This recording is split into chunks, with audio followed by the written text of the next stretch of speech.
ಆಹಾರ ಪದ್ಧತಿ ಬಗ್ಗೆ ನಾವು ತಿಳ್ಕೊಂಡ್ವಿ. ನೆಕ್ಸ್ಟ್ ಬಂದುಬಿಟ್ಟು ಫಿಸಿಕಲ್ ಆ್ಯಕ್ಟಿವಿಟಿ ಅಂತ ಏನು ಕರಿತೀವಿ ಅದು. ನನ್ನ ಹತ್ರ ಬರುವಂಥ ಎಷ್ಟೋ IT ಪಾಪ್ಯುಲೇಷನ್ ಹೇಳ್ತಾರೆ, ಡಾಕ್ಟ್ರೇ ನಾವು ತುಂಬ ಬ್ಯುಸಿ, ಯಾವ ರೀತಿಯಾಗಿ ಎಕ್ಸಸೈಸ್ ಮಾಡಬೇಕು ಅಂತ ಹೇಳ್ಬಿಟ್ಟು.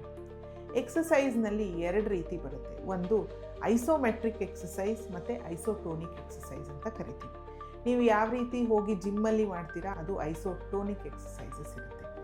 ಯೋಗದಲ್ಲಿ ನೀವು ನಿಮ್ಮ ಮಸಲ್ನೇ ಉಪಯೋಗಿಸಿ ಏನು ಮಾಡ್ತೀರಾ ಅದು ಐಸೋಮೆಟ್ರಿಕ್ ಎಕ್ಸಸೈಸಸ್ ಇರುತ್ತೆ. ಎರಡೂ ಸಹ ಒಂದೇ ರೀತಿಯಾದಂತಹ ರಿಸಲ್ಟ್ನ ನಿಮಗೆ ಕೊಡುತ್ತೆ. ಸೊ ನೀವು ಈಗ ಪ್ರತಿದಿನ ಒಂದು ಟೈಮ್ ಇಟ್ಕೊಂಡೇ ಮಾಡಬೇಕು ಅನ್ನೋ ರೀತಿ ಏನೂ ಇಲ್ಲ.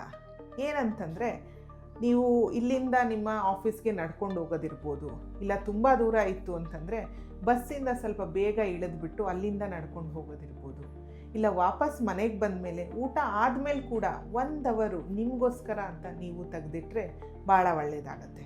ನೀವು ಮಾಡುವಂಥ ಆ್ಯಕ್ಟಿವಿಟಿ ಹೋಗಿ ಜಿಮ್ಗೆ ಜುಂಬಾ ಡ್ಯಾನ್ಸೇ ಮಾಡಬೇಕು ಅಂತ ಏನಿಲ್ಲ, ಅಥವಾ ಹೆವಿ ವೆಯ್ಟ್ಸ್ನ ಲಿಫ್ಟ್ ಮಾಡಬೇಕಂತಲೇ ಏನಿಲ್ಲ. ಸಿಂಪಲ್ಲಾಗಿ ಒಂದು ವಾಕಿಂಗ್ ಹೋದರೆ ಕೂಡ ಅದು ಕೂಡ ನಿಮ್ಮ ಬಾಡಿಗೆ ಫಿಸಿಕಲ್ ಆ್ಯಕ್ಟಿವಿಟಿ ಆಗುತ್ತೆ. ಆದರೆ ಯಾವುದನ್ನೇ ಮಾಡಿದ್ರೂ ಮಿನಿಮಮ್ ಅಟ್ಲೀಸ್ಟ್ 1 ಅವರ್ ಮಾಡಬೇಕಾಗುತ್ತೆ. ಮೊದಲು 45 ನಿಮಿಷ ನಿಮ್ಮ ಬಾಡಿಗೆ ವಾರ್ಮಪ್ ಆಗುತ್ತೆ. ಅದಾದಮೇಲಿಂದ ಏನು ನೀವು 15 ನಿಮಿಷ ಸ್ಪೆಂಡ್ ಮಾಡ್ತೀರಿ ಅದೇ ನಿಮ್ಮ ಫ್ಯಾಟ್ ಬಾಡಿದು ಬರ್ನ್ ಮಾಡೋ ಅಂಥದ್ದಾಗಿರುತ್ತೆ. ಸೊ ಆದ್ದರಿಂದ ನಾವೇನು ಮಾಡಬೇಕಂದ್ರೆ, ಕೆಲವ್ರಿಗೆ ಈ ಹ್ಯಾಬಿಟ್ ಆಗೋಗಿರುತ್ತೆ, ಅಂದರೆ ಜಂಕ್ ಫುಡ್ ತಿನ್ನಬೇಕು ಅನ್ನೋವಂಥ ಹ್ಯಾಬಿಟ್ಟು. ಸೊ ಯಾಕೆ ಆ ರೀತಿ ಆಗತ್ತೆ ಅಂತ ನಾನು ಹೇಳಿದ್ದೆ ಆಗಲೇ. ನಾವು ಫುಡ್ ತಿಂದಾಗ ಯಾವ ರೀತಿ ನಮ್ಮ ಬಾಡಿಯಲ್ಲಿ ಸೆರೋಟೋನಿನ್ ಸೆಕ್ರೀಷನ್ ಆಗುತ್ತೋ ಅದೇ ರೀತಿ ನಾವು ಎಕ್ಸಸೈಸ್ ಮಾಡಿದಾಗ ಕೂಡ ನಮ್ಮ ಬಾಡಿಯಲ್ಲಿ ಅದೇ ಸೆರೋಟೋನಿನ್ ಹಾರ್ಮೋನ್ ಸೆಕ್ರೀಟ್ ಆಗುತ್ತೆ. ಸೊ ನೆಕ್ಸ್ಟ್ ಟೈಮಿಂದ ಏನು ಮಾಡಿ, ನಿಮಗೆ ಡಿಪ್ರೆಷನ್ ಆಯಿತಾ, ಇಲ್ಲ ನಿಮ್ಮ ಮ್ಯಾನೇಜರ್ ಮೇಲೆ ಸಿಟ್ಟು ಬಂತಾ, ಇಲ್ಲ ನಿಮ್ಗೆ ಫ್ರಸ್ಟ್ರೇಟ್ ಆಯಿತಾ ಕೆಲಸದ ಹತ್ರ, instead of going and eating junk food ಹೋಗಿ ಹೊರಗಡೆ 1 ಅವರ್ ವಾಕಿಂಗ್ ಹೋಗಿ ಬನ್ನಿ. ಆವಾಗ ನಿಮ್ಮ ಬಾಡಿಯಲ್ಲಿ ಸೆರೋಟೋನಿನ್ ರಿಲೀಸ್ ಆಗುತ್ತೆ. It is A happy hormone. ಅದು ನಿಮಗೆ ತುಂಬ ಖುಷಿ ಅನ್ಸೋಕ್ಕೆ ಶುರುವಾಗುತ್ತೆ. ಇದೇ ರೀತಿ ನೀವು 1 ವಾರ ಮಾಡಿದ್ರಿ ಅಂತ ಇಟ್ಕೊಳ್ಳಿ, ಆವಾಗ ನಿಮ್ಮ ಬಾಡಿಯಲ್ಲಿ ಒಂದು ಡೋಪಮಿನ್ ಅನ್ನೋವಂಥ 2ನೇ ಹ್ಯಾಪಿ ಹಾರ್ಮೋನ್ ಸೆಕ್ರೀಟ್ ಆಗುತ್ತೆ. ಅದು ನಿಮಗೆ ಹ್ಯಾಬಿಟ್ ಆಗ್ತಾ ಹೋಗುತ್ತೆ.